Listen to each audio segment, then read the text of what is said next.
Hola a todos, a una nueva edición de Informarte, gracias a El Club de los Aquillos y Noticia Irrelevante. Hoy nos encontramos con Rubén Barcelli, él es director de Mil Hojas, editorial y Content Lab, que acaba de editar un nuevo libro llamado El Perú en Cuarentena, un libro de crónicas. Hola Rubén, ¿cómo estás? Hola Daniel, ¿cómo estás? Muchísimas gracias por la invitación y de poder compartir algo sobre este nuevo título. Gracias a ti por aceptar conversar. Eh, Empecemos por el inicio. Pandemia, estamos encerrados, los negocios empiezan a cerrar y tienes la idea de publicar un libro, cosa que no debe ser una cosa difícil, no debe ser más bien una cosa fácil de llevar a cabo. ¿Cómo surge la idea de publicar este libro y convocar a los autores? Bueno, ahí para eso tendríamos que retroceder un poco porque en el inicio, justamente fue en el inicio de la pandemia donde no solamente publiqué este libro, sino que abrí una nueva editorial, que es el sello Garamond de la editorial Mil Hojas.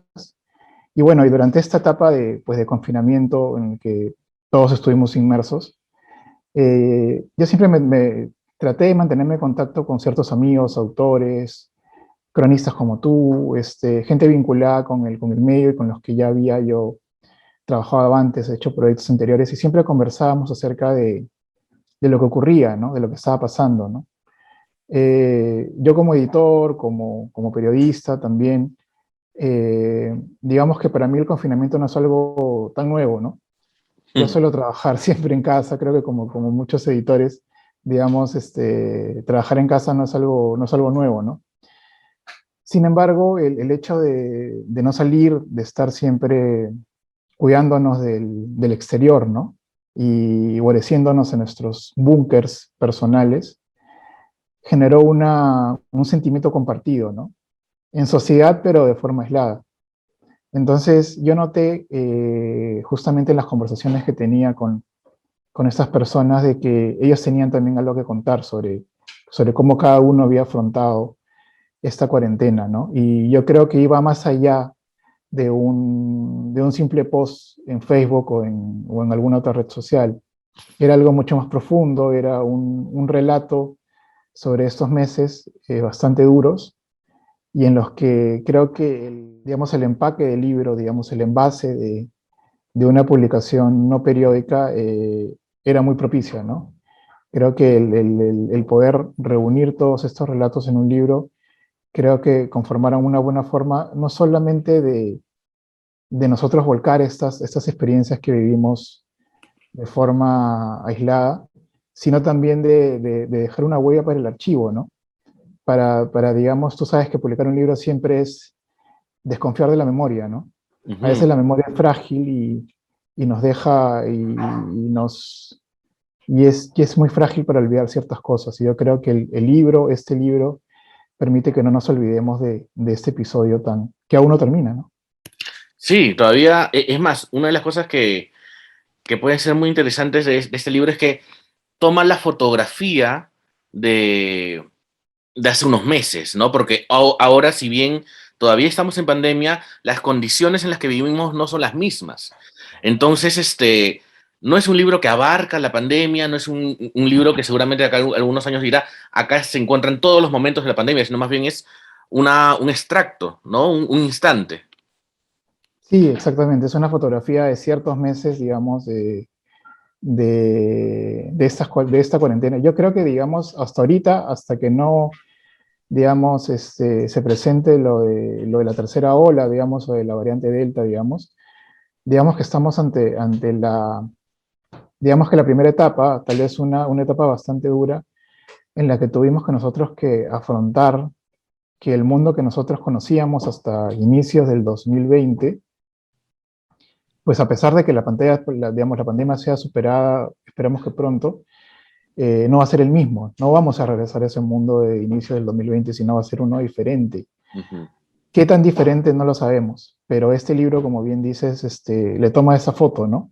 A esos meses de transición en el cual tuvimos que modificar nuestros hábitos de consumo, nuestra forma de vida, eh, nuestros, digamos, miedo a la cotidianidad referente al tema del contagio. Ujú. Tú también eres cronista, claramente, has escrito bastante de no ficción. y quería que conversemos un poco acerca de cómo es que, si bien la pandemia es una situación terrible, es también un escenario para contar historias, ¿no? Porque de pronto, tanto la labor periodística que puede tener un cronista como la labor de interpretar la realidad o dibujarla con palabras, se nutre de este tipo de situaciones incómodas, terribles, que esperábamos no vivir tanto, pero que el cronista de pronto puede aprovecharlas. Exacto, digamos, mal que bien, esta situación de pandemia genera pues muchas historias, ¿no? Cargadas pues de mucho drama, ¿no? Creo que todos hemos tenido o un familiar o un amigo o alguien cercano o alguien vinculado de alguna manera, digamos, que tal vez ya no sigue con nosotros, ¿no?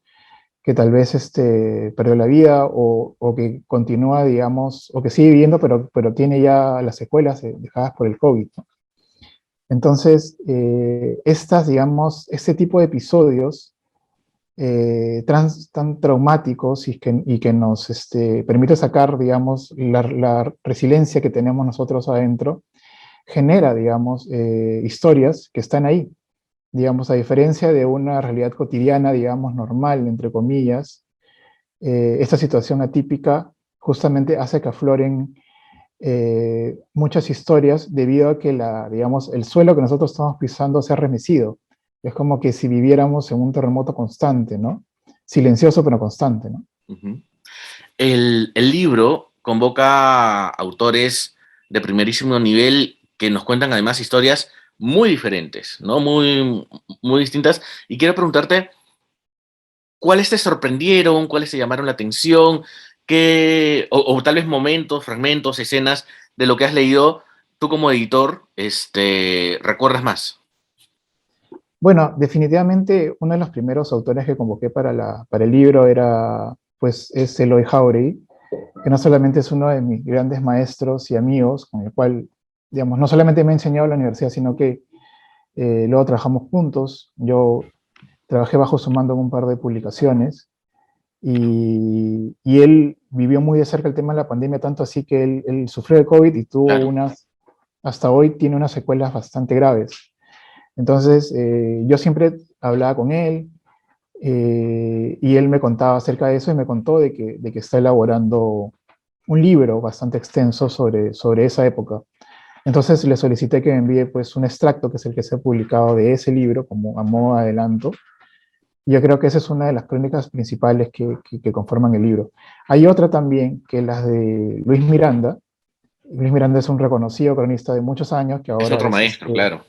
claro que sí es otro maestro, que actualmente es reportero de Cuarto Poder y hace las grandes crónicas que nadie hace, digamos, en el periodismo gráfico, digamos, en,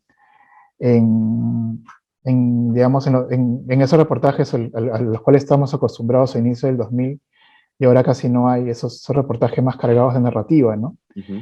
Pero que ahora él sí los hace. Y esta crónica me sorprendió mucho porque yo le pedí una crónica un poquito más impersonal, pero él prefirió contar la historia de una de estas personas que se dedican a la cremación y que las cuales fueron a través de su empresa, fueron una de las que se dedicó a hacer la cremación de muchísimos cuerpos.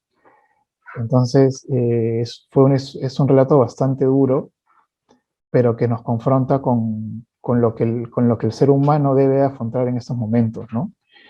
Y luego de ellos también hay muchos más. Está el relato de Emma Cadenas, que es una periodista transgénero, conocida antes, digamos, yo lo conocía hace muchos antes, trabajando juntos como Manuel Cadenas, y ahora, digamos, ha aflorado Emma, que ahora es una periodista multifacética que es una comunicadora muy, muy talentosa, que prepara 2 libros además y que nos ha regalado también una crónica acerca de que justamente en pleno inicio de la pandemia ella había salido, digamos, del closet, entre comillas, y quería pues disfrutarse y compartirse con sus amigos como, digamos, ¿no? En sociedad, digamos, como Emma, pero la pandemia había hecho que ella más bien se quede en casa, ¿no?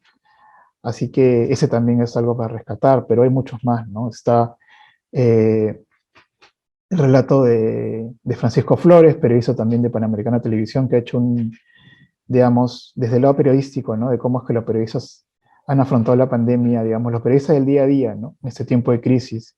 Este es el de Cristina García Calderón, que también tiene un relato muy personal en función a su trabajo. Eh, Está también, por ejemplo, textos muy valiosos, por ejemplo, de Carlos Schwab, de Jorge Valenzuela. Hay textos, por ejemplo, de Juan Manuel Chávez y de Rosalía León Siliota, más ligado con el tema del feminismo.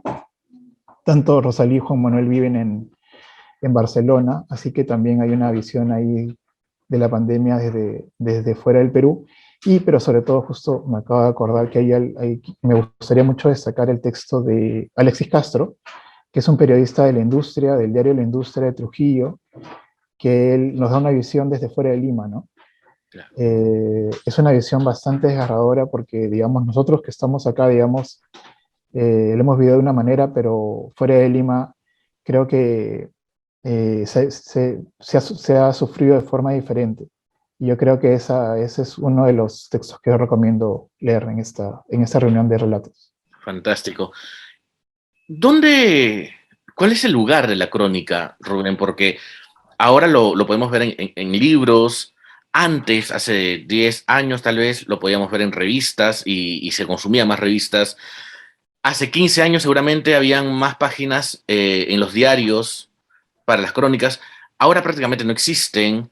Como tú mencionabas hace un rato, solamente Luis Miranda hace crónica televisiva y es de los pocos que lo hace. Entonces, ¿hacia dónde está migrando la crónica para establecerse, para estar, para existir? Bueno, es muy cierto lo que dices. La crónica creo que se ha alejado del día a día. Antes, hace ya varios años, había una página, por ejemplo, en el comercio que se llamaba La Contra, por ejemplo, Claro. donde todos los días publicaban crónicas y digamos, era muy vital leerlos.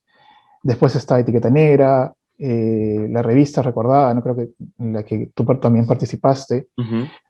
Y hubo nuestros esfuerzos. Yo también hice en un momento la revista Soho, donde también consignábamos Por supuesto. crónicas. Yo no solamente me considero también un cronista, no las he escrito mucho, pero sí las hago, pero también me considero un editor de crónicas, porque también trabajo junto con los mismos cronistas. Y me recuerdo que estaba en México, estaba Gato Pardo con mucha más fuerza, y todos nos alimentábamos pues, de The New Yorker, por ejemplo, esta gran revista norteamericana que todavía continúa. Pero yo creo que ahora, digamos, los medios periódicos, los medios diarios, digamos, ya no tienen, lamentablemente, creo que por temas comerciales o temas vinculados con la erupción de temas digitales, la posibilidad de acoger, digamos, crónicas en sus páginas. Yo creo que el formato libro es un formato, creo que, o un envase mucho más adecuado para una crónica, ¿no? Una crónica tal vez de mediano o largo aliento, ¿no? No tanto una crónica del día. Por ejemplo, yo creo que es evidente que, sobre todo vinculado al tema político, ¿no? Los grandes éxitos o los grandes bestsellers peruanos son vinculados con crónicas e investigaciones periodísticas. Hay muchísimos y muy buenos libros escritos con la pluma, digamos, que imita, digamos, a la literatura, que es justamente la crónica, donde se puede leer muchísimos buenos textos. Yo creo que por ahora, digamos que no es digamos, la situación ideal, pero que la crónica, digamos, puede guarecerse mientras tanto por ahora en los libros, ¿no? Perfecto. El contexto nos obliga a conversar de esto y tú como editor de libros y periodista, creo que puedes abordar también el tema para que hablemos un poquito sobre lo que ha sucedido con el Ministerio de Cultura y los autores peruanos que han sido desinvitados, desembarcados de participar en la Feria de Guadalajara, ¿no? ¿Cuál es la idea que vino a tu cabeza cuando te enteraste de la noticia?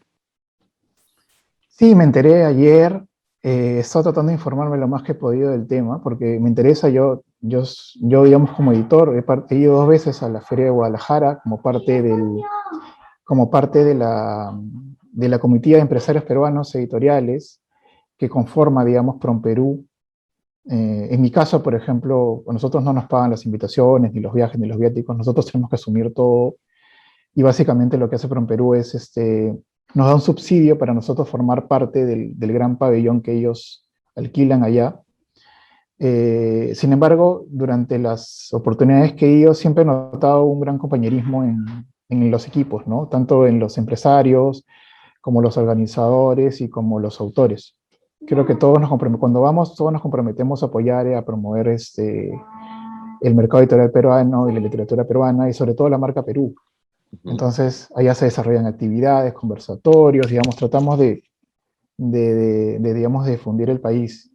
Y lo que ha ocurrido ahora, digamos, no estoy tan enterado del detalle mismo, pero yo recuerdo que en ocasiones anteriores, cuando yo formaba parte, por ejemplo, a través de otra empresa de la Cámara Peruana del Libro, ahora aún espero formar parte pronto, pero aún no formo parte de la Cámara, yo recuerdo que el Ministerio de Cultura le solicitaba, a su vez, por ejemplo, a la Cámara Peruana del Libro, que recomiende a qué autores invitar a la Feria de Guadalajara.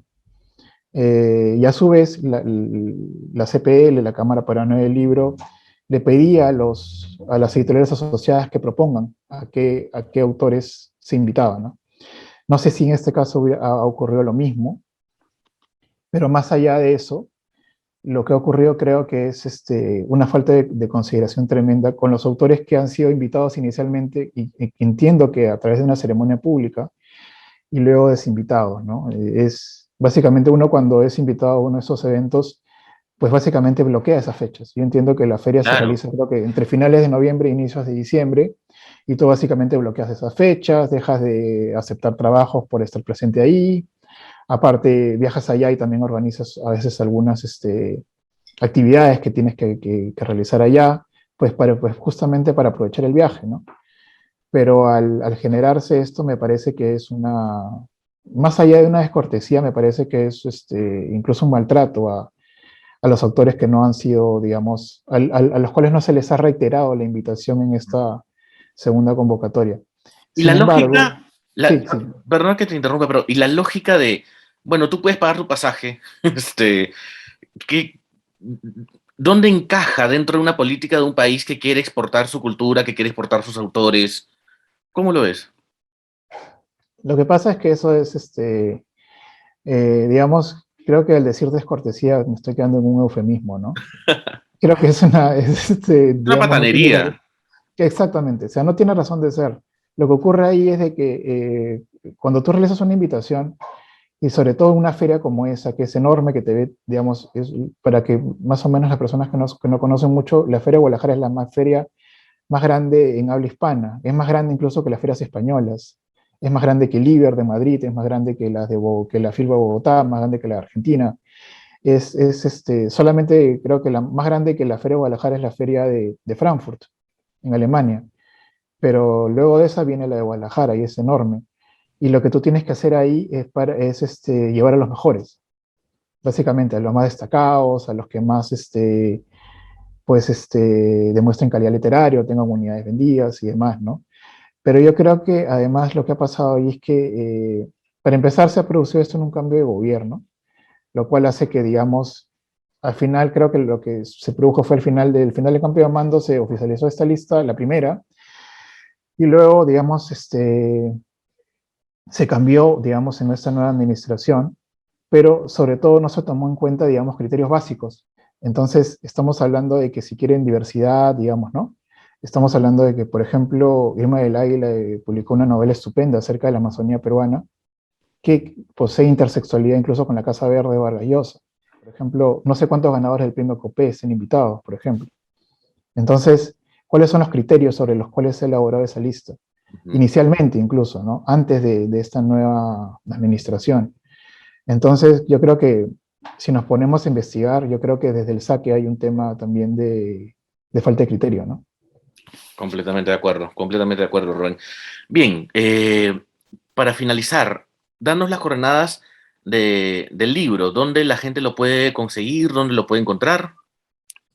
Ah, sí, claro que sí. El Perú en Cuarentena está disponible, siempre está en nuestra tienda virtual a través de nuestras redes sociales. Ustedes pueden poner @Garamond, por ejemplo, en Facebook o en Instagram, y les va a aparecer un link que es nuestro e-commerce, y por ahí directamente pueden adquirir el libro con entrega y envío directo a todo el país, tanto a Lima como a cualquier localidad del país. Y también en librería está disponible por este mes de promoción exclusivamente en la librería Casa Tomada, en donde ahí también están los ejemplares. Si están cerca de ahí, de San Isidro, de Casa Tomada, también pueden adquirirlos ahí.